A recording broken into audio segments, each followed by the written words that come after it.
સર્વમુક્તોની આ સેવકના પ્રેમ ભર્યા જય સ્વામિનારાયણ.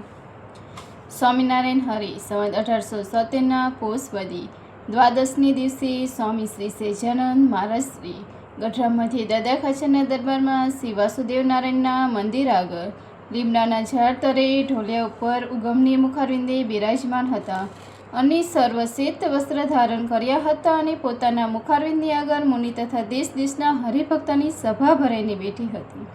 પછી શ્રીજી મહારાજે મુનિ પ્રત્યે બોલ્યાજી, તમે પ્રશ્ન પૂછો કા અમે પૂછી?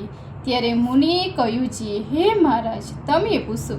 પછી શ્રીજી મહારાજ બોલ્યાજી, કોઈ પુરુષ છે તેમાં થોડી બુદ્ધિ છે તો પણ પોતાના કલ્યાણને અર્થે જે યજ્ઞ કરું તેમાંથી પાછો પડતો નથી, અને કોઈ બીજો પુરુષ છે તેમાં બુદ્ધિ તો ઘણી છે અને મોટા મોટા પણ ખોટ્યા કાઢે એવા છે, તોય પણ તે કલ્યાણને માર્ગે ચાલતો નથી. તેનું શું કારણ છે?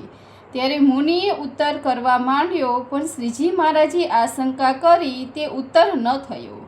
પછી શ્રીજી મહારાજ બોલ્યા, લ્યો અમે ઉત્તર કરીએ છીએ. એમાં બુદ્ધિ તો ઝાઝી છે, પણ એની બુદ્ધિ દૂષિત છે, માટે એ કલ્યાણની માર્ગે ચાલી શકતો નથી.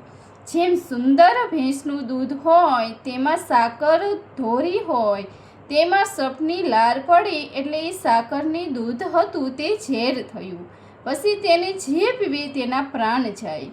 તેમ બુદ્ધિ તો ઝાઝી છે, પણ એને કોઈ મોટા સદનો અથવા પરમેશ્વરનો અવગુણ લીધો છે. તે અવગુણ રૂપે દોષ એને બુદ્ધિમાં આવ્યો છે. તે સર્પની લાર સરખો છે, માટે એ તો કલ્યાણને માર્ગે ક્યાંથી ચાલે? પણ જો કોઈક એના મુખની વાત સાંભળે તો તે સાંભળનારની બુદ્ધિ પણ સત્સંગમાંથી પાછી પડી જાય છે, અને એવી દૂષિત બુદ્ધિવાળો જ્યાં જ્યાં જન્મ ધરે ત્યાં ત્યાં ભગવાનનો અથવા ભગવાનના ભક્તોનો દ્રોહ જ કરે.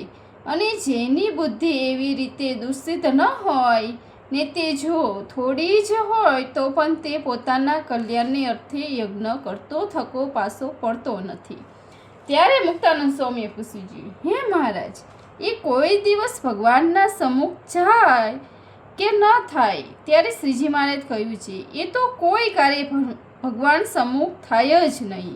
ત્યારે વળી મુક્તાનંદ સ્વામીએ પૂછ્યું છે, હે મહારાજ, કોઈ રીતે એવી આસુરી બુદ્ધિ ન થાય, તેનો જે ઉપાય હોય તે કહો. ત્યારે શ્રીજી મહારાજ બોલ્યા છે, એક ક્રોધ, બીજું માન, ત્રીજું ઈર્ષા, ચોથું કપટ. એ 4 વાના પરમેશ્વર સાથે તથા સંત સાથે રાખે નહીં તો કોઈ દિવસ એની આસુરી બુદ્ધિ થાય નહીં.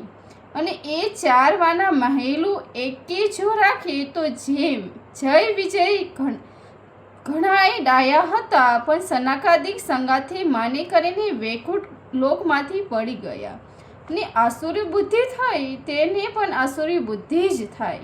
અને જ્યારે આસુરી બુદ્ધિ થાય ત્યારે ભગવાન તથા ભગવાનના ભક્તને જે ગુણ હોય તે દોષ સરખો ભાસે છે, અને એ જ્યાં જ્યાં જન્મ ધરે ત્યાં ત્યાં કાં તો શિવનો ગુણગાન થાય, કાં તો કોઈ દૈત્યનો રાજા થાય ને વેર ભાવ પરમેશ્વરનું ભજન કરે.